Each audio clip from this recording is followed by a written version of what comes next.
안녕하세요. 나이스 신용평가 금융평가본부의 이혁준 본부장입니다. 오늘은 금융업권 부동산 PF 리스크 진단에 대해서 발표를 하도록 하겠습니다. 발표 순서는 최근 환경 변화, 부동산 PF 리스크, 증권, 캐피탈, 저축은행, 그리고 시사점 순입니다.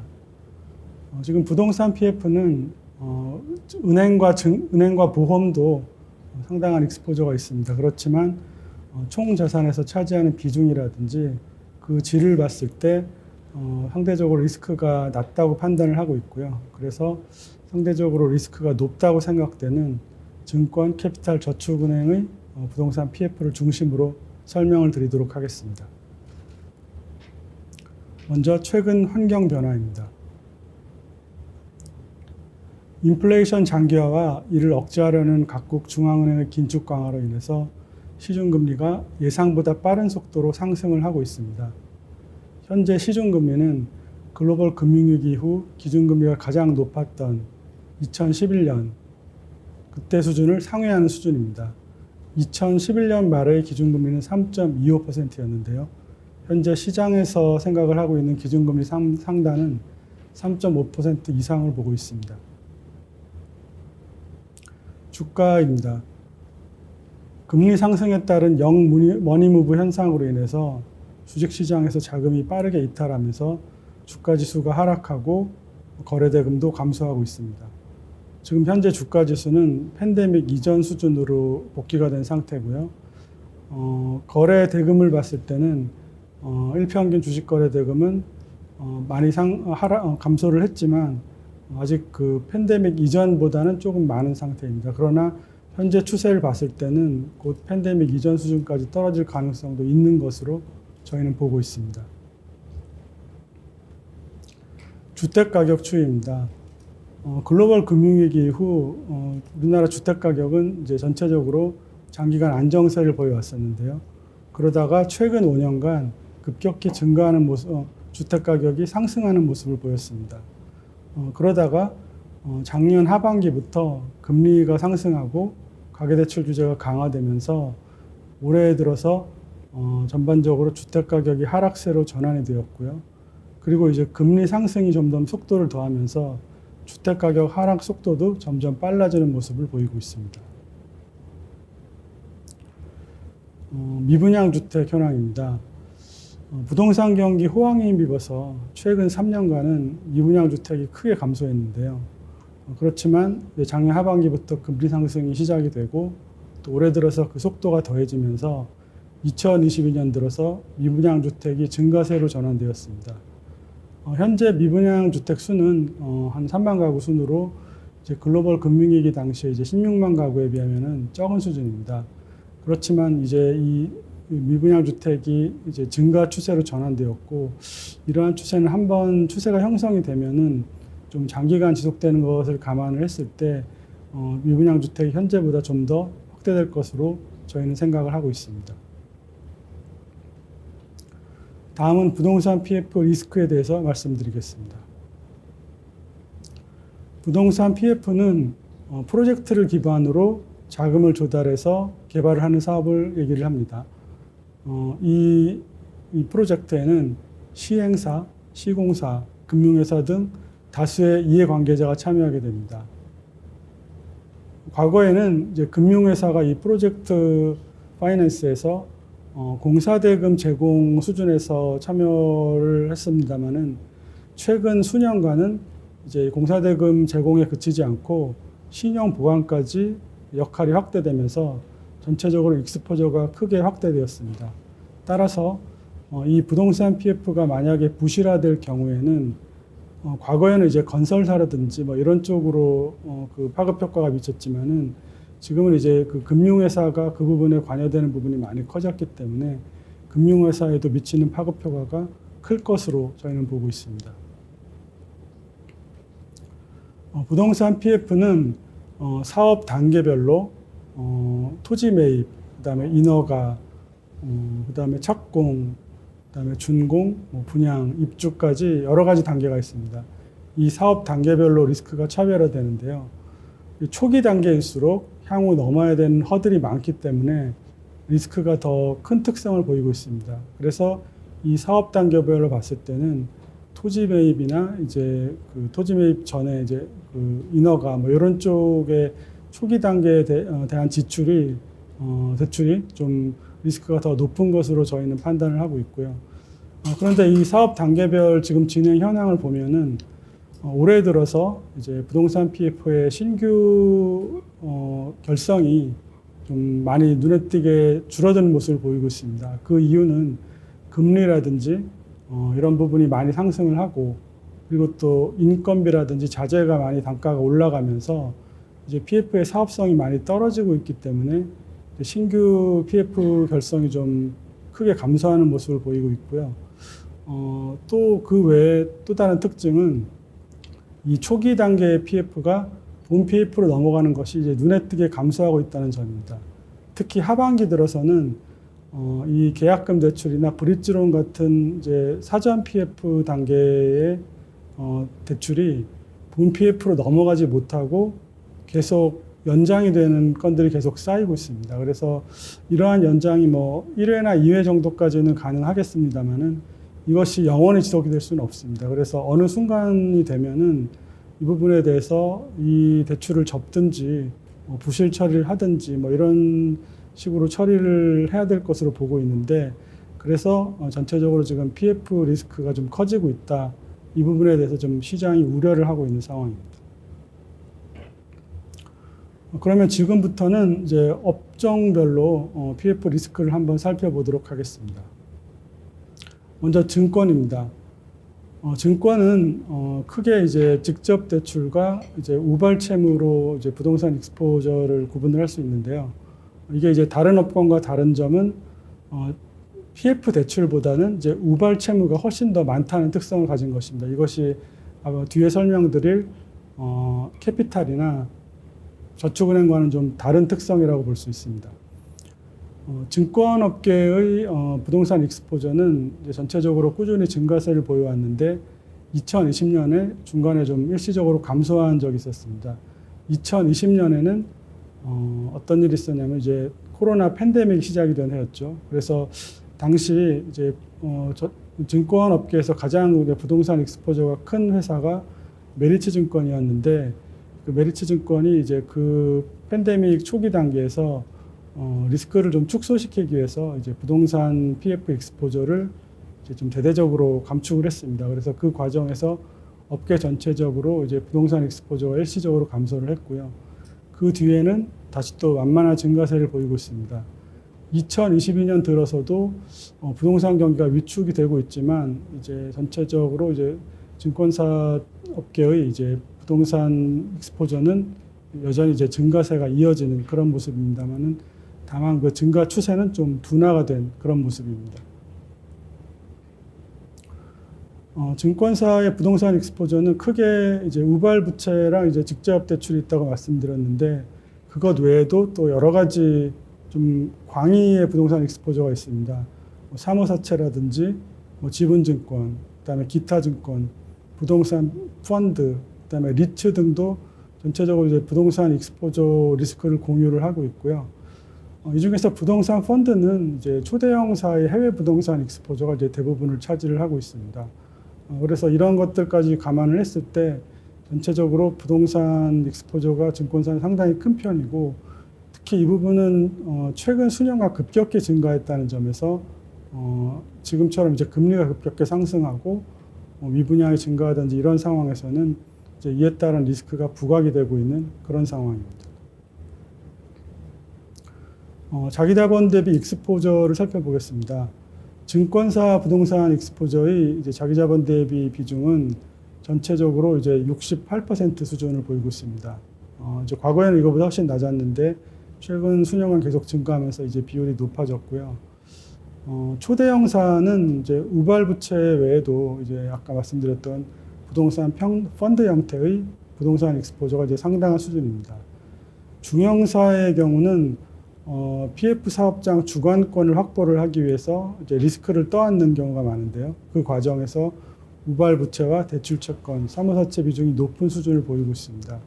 그래서 지금 저희가 증권사를 이제 크게 이제 세 그룹으로 이제 나눠봤는데, 첫 번째는 이제 자기자본 4조 원 이상의 초대형사, 그다음에 자기자본 1조 원에서 4조 원 사이 대형사, 그다음에 자기자본 1조 원 미만의 이제 중형사로 세 그룹으로 구분을 해봤는데요. 이 중에서는 초대형사와 중형사가 이제 업계 평균보다 높은 이제 자기자본 대비 부동산 익스포저 비중을 나타내고 있습니다. 투자 지역을 이제 크게 나눠봤습니다. 투자 지역을 저희가 수도권, 지방, 해외 이렇게 이제 크게 이제 세 그룹으로 나눠봤는데, 저희는 이제 그 세 투자 지역 중에서 지방과 해외가 상대적으로 수도권에 비해서 리스크가 높다고 보고 있고요. 지방의 경우는 대구, 세종, 대전, 부산 등 이제 부동산 경기 침체가 심화되는 지역이 있는데, 이쪽으로부터 이제 미분양이 점점 확대되는 모습을 보이고 있습니다. 해외의 경우는 뉴욕의 맨하탄이라든지 라스베가스 같은 주요 지역에서도 이제 팬데믹 이후에 손실이 발생하면서, 특히 최근과 같이 금리가 빨리 상승하고 있는 상황에서는 또 다른 이제 부실 사업장이 나올 수 있다고 저희는 보고 있습니다. 그래서 지방과 해외 비중을 보면 업계 평균적으로 지방이 이제 한 45%, 그 다음에 해외 비중이 29% 정도로 그 정도 비중을 보이고 있습니다. 사업 단계 부분입니다. 아까 사업 단계별로 봤을 때 이제 그 초기 단계일수록 다양한 리스크에 노출이 돼 있다고 말씀을 드렸는데요. 초기 단계는 이제 인허가라든지 다양한 리스크에 노출되고 부동산 경기 저하 시 이제 본 PF 전환 실패 가능성이 높기 때문입니다.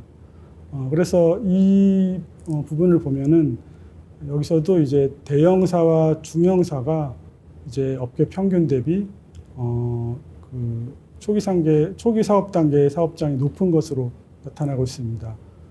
그래서 그 수주 경쟁 심화로 높은 리스크에도 불구하고 사업 초기 단계 익스포저가 계속 증가를 하고 있는데, 이것이 과거 이제 부동산 경기가 호황이고 금리가 낮을 때는 문제가 되지 않았지만은, 지금은 이 초기 단계 사업장에서 이제 본 PF 전환이 지연이 되고 계속 브릿지론이 뭐 연장이 되면서 쌓여가는 그런 부분이 이제 향후에 이제 리스크로 현실화될 수 있다, 이런 상황입니다. 다음은 이제 상환 순위 부분입니다. 보통 이제 선순위, 중순위, 후순위로 나누고 있는데요. 이제 뒤로 갈수록 이제 후순위일수록 유사시 회수 가능성이 낮아지기 때문에 저희는 위험하다고 보고 있습니다. 상대적으로 수주 능력이 여리한 이제 중형사와 대형사의 후순위 비중이 높은 모습을 보이고 있고요. 그래서 이 부분이 향후에 또 이 사업장에 문제가 생겼을 경우에 중순위와 후순위 비중이 높은 증권사들이 좀 어려움에 처할 것이다, 이제 그렇게 전망을 하고 있습니다. 증권사 종합입니다.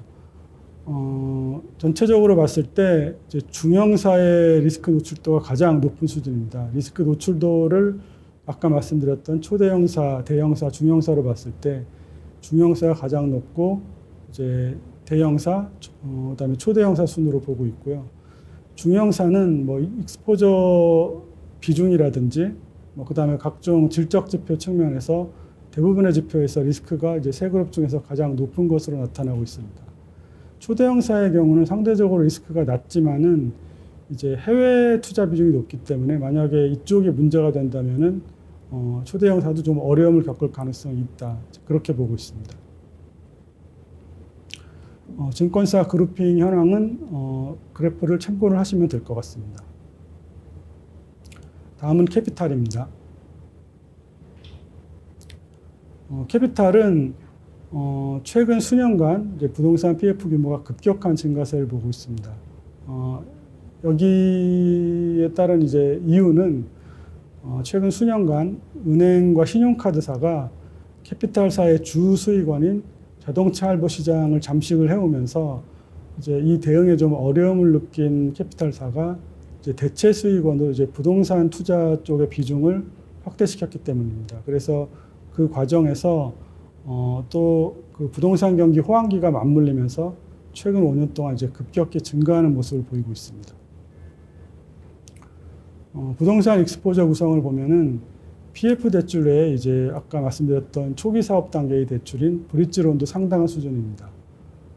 금융감독원에 제출하는 업무 보고서상 PF 대출 외에도 브릿지론 비중이 많아서 이거를 모두 더했을 경우에 전체적으로 이제 한 16% 비중 정도를 나타내고 있고요. 요거는 저희 나이스 신용평가로부터 평가를 받고 이제 등급을 부여받고 있는 캐피탈사가 24개사가 있는데 이 중에서 이제 현대캐피탈과 같은 자동차 금융에 특화된 이제 6개 특화사를 제외한 나머지 18개사를 기준으로 이제 산출한 수치입니다. 자기자본 대비 부동산 익스포저를 보겠습니다. 이 캐피탈사는 신용등급 AA급과 A급, 그 다음에 이제 주주 측면에서 은행계와 비은행계 이제 두 그룹으로 나눠서 보도록 하겠습니다. 전체적으로 신용등급 A급과 이제 비은행계의 리스크 노출도가 높은 수준입니다. 신용등급 A급은 자기자본 대비 부동산 익스포저가 150%가 넘어가는 모습을 보이고 있고요. 업계 평균은 이제 98% 수준입니다. 비은행계도 역시 자기자본 대비 부동산 익스포저가 100%가 넘어가는 모습을 보이고 있어서 이 두 그룹이 전체적으로 자기자본 대비 좀 과다한 부동산 투자를 하고 있다, 이렇게 보실 수가 있습니다. 투자 지역 부분입니다. 캐피탈사는 이제 해외 투자는 많지가 않고요. 대부분 이제 국내 투자인데 상대적으로 수도권에 비해서 리스크가 큰 지방 비중이 36%의 비중을 보이고 있습니다. 그래서 이 부분은 AA급과 A급을 보면은 이제 큰 차이가 나타나지 않습니다. 다만 은행계와 비은행계를 보면은 은행계가 상대적으로 지방 비중이 높아서 오히려 비은행계보다 질적으로는 좀 공격적인 투자를 많이 하고 있다, 이렇게 볼 수가 있습니다. 사업 단계 부분입니다. 아까 이제 위험하다고 말씀드렸던 사업 초기 단계인 브릿지론 비중이 16%이고요. 증권업계 이제 40%보다는 낮은 수준입니다. AA급과 A급은 이제 브릿지론 비중이 이제 큰 차이가 없고요. 은행계와 비은행계는 이제 앞서 이제 투자 지역과 마찬가지로 좀 차이를 보이고 있습니다. 역시 이 부분에 있어서도 은행계의 브릿지론 비중이 비은행계보다 조금 높은 모습을 보이고 있어서 상대적으로 공격적인 성향을 보이고 있다, 이렇게 말씀드릴 수가 있습니다. 캐피탈사 종합입니다. 전체적으로는 이제 자기자본 대비 부동산 익스포저가 이제 아까 말씀드렸던 바와 같이 A급과 비은행계가 이제 AA급과 은행계에 비해서 상대적으로 높은 수준입니다. AA급과 A급의 이제 질적인 부분을 보면은 전체적으로 질적으로는 이제 큰 차이가 없습니다. 다만 은행계와 비은행계의 경우에는 은행계가 상대적으로 공격적인 투자 성향을 보이고 있고 비은행계에는 이제 자기자본 대비 익스포저가 좀 높다는 특성이 있지만은 이제 그 질적인 측면에서는 좀 보수적인 투자 성향을 보이고 있고 은행계는 자기자본 대비 익스포저는 상대적으로 크지 않지만 내용 면에서는 좀 공격적이다, 이렇게 볼 수가 있습니다. 캐피탈사 그룹핑은 역시 그래프를 참조하시면 되겠습니다. 다음은 저축은행 부분입니다. 저축은행도 캐피탈과 마찬가지로 부동산 익스포저가 이제 급격한 증가 추세를 보이고 있고요. 2022년 들어서는 부동산 경기 하락 반전에도 불구하고 증가세가 지속 중인 모습입니다. 저축은행은 과거에 2011년에 저축은행 사태 때 부동산 PF로 인해서 이제 큰 어려움을 겪은 적이 있습니다. 그래서 당시 100개가 넘어가던 저축은행 중에서 한 30개 정도가 이제 그 영업 정지를 당하고 이제 실질적으로 문을 닫으면서 구조조정을 겪는 아픔을 겪었는데 그 과정에서 이제 감독당국의 규제도 타이트했는데 그럼에도 불구하고 최근 수년간은 부동산 경기 호황에 맞물리면서 이제 부동산 익스포저를 크게 확대하는 그런 모습을 보이고 있습니다. 저축은행도 다른 업권과 마찬가지로 이제 PF 대출 외에 이제 브릿지론을 취급을 하고 있는데요. 이제 브릿지론 비중이 이 증권과 캐피탈에 비해 상당히 높습니다. 이제 PF 대출과 브릿지론을 합산을 했을 때 그 합산을 한 기준으로 브릿지론의 비중이 55%여서 이제 절반을 넘어가는 모습을 보이고 있습니다. 그래서 이 부분이 향후에 리스크가 부각이 될 경우에는 문제가 될 수 있다. 이제 그렇게 보고 있습니다. 자기자본 대비 익스포저 비중입니다. 전체적으로 봤을 때 이제 그 자기자본 대비 부동산 익스포저 비중이 100%를 넘어가고 있습니다. 그래서 증권사의 증권업계는 이제 평균이 68%였고 캐피탈 업계는 95% 수준이었는데 그분보다 훨씬 높은 수준을 보이고 있고요. 그래서 이 부분이 좀 문제가 될 수 있다고 생각을 하고 있습니다. 저축은행은 저희가 이제 그룹핑을 할 때 이제 신용대출 비중이 높거나 중간이거나 낮은 비중으로 이제 구분을 해봤습니다. 그 이유는 신용대출 비중이 높은 은행은 저축은행은 이제 그쪽에 주력을 하면 상대적으로 부동산 쪽에는 이제 적게 투자를 하는 반면에 이제 신용대출 비중이 낮고 기업대출 비중이 높은 저축은행은 상대적으로 부동산 투자에 적극적인 모습을 보이고 있기 때문입니다. 그래서 그렇게 저희가 이제 구분을 하면서 신용대출 비중이 이제 35% 이상, 그 다음에 35%에서 10% 사이, 그다음에 10% 미만 이렇게 나눠봤는데 그렇게 봤을 때 신용대출 비중이 이제 업계 평균 수준이거나 낮은 저축은행들이 상대적으로 부동산 투자에 이제 상당히 공격적인 수치가 나오고 있습니다. 투자 지역 부분입니다. 이 투자 지역 부분은 이제 지방이 이제 수도권보다 위험하다고 아까 말씀을 드렸는데 저축은행의 경우는 지방의 비중은 증권이나 캐피탈에 비해서 상당히 낮은 수준입니다. 이거는 감독 당국에서 과거 이제 저축은행 사태의 교훈이 있기 때문에 이 내용적으로 좀 타이트하게 관리를 한 영향이라고 생각을 하고 있고요. 그래서 지방의 비중이 28% 정도고 이거는 뭐 사업 구조와 무관하게 신용대출 비중이 높거나 업계 평균이거나 낮거나에 상관없이 비슷한 모습을 보이고 있습니다. 사업 단계입니다. 브릿지론 비중이 아까도 말씀드렸듯이 절반을 넘는 이제 55% 수준이어서 증권사의 경우는 이제 브릿지론 비중이 이제 40% 정도였는데 상대적으로 상당히 높은 모습을 보이고 있고 이 부분이 향후에 이제 문제가 될 수 있다고 보고 있습니다. 그리고 이제 사업 단계 부분도 저축은행 세 그룹을 봤을 때 이제 사업 구조와 무관하게 브릿지론 비중은 각 세 그룹이 유사한 모습을 보이고 있습니다. 상환 순위 부분입니다. 이 상환 순위 부분이 이제 중후 순위 비중이 증권사와 캐피탈사보다 낮은 편인데요. 이것도 역시 과거 이제 저축은행 사태를 교훈 삼아서 감독 당국이 타이트하게 이제 관리를 한 영향으로 저희는 보고 있습니다. 그래서 중후 순위 비중이 10%가 되지 않습니다. 그래서 지금 중후 순위 비중이 증권사와 캐피탈사에 비해서 낮은 모습을 보이고 있고요. 다만 이 중에서 이제 개인 신용대출 비중이 10%에서 35% 사이에 있는 저축은행은 중후순위 비중이 20%로 업계 평균인 9%보다 이제 2배 이상 높은 모습을 보이고 있어서 이 그룹에 대해서는 좀 관리가 필요하다. 이제 그렇게 생각을 하고 있습니다. 저축은행 종합입니다. 전체적으로 봤을 때 자기자본 대비 익스포저는 과다한 편입니다. 그렇지만은 이제 내용적으로는 다른 업권인 이제 증권과 캐피탈에 비해서는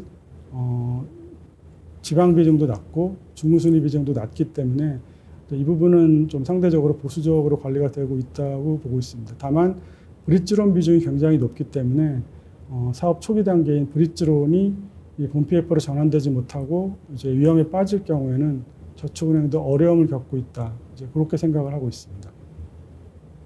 저축은행 그룹핑도 그래프를 참조하시면 될 것 같습니다. 마지막으로 시사점입니다. 전체적으로 업권을 다시 한번 종합해서 비교를 해보도록 하겠습니다.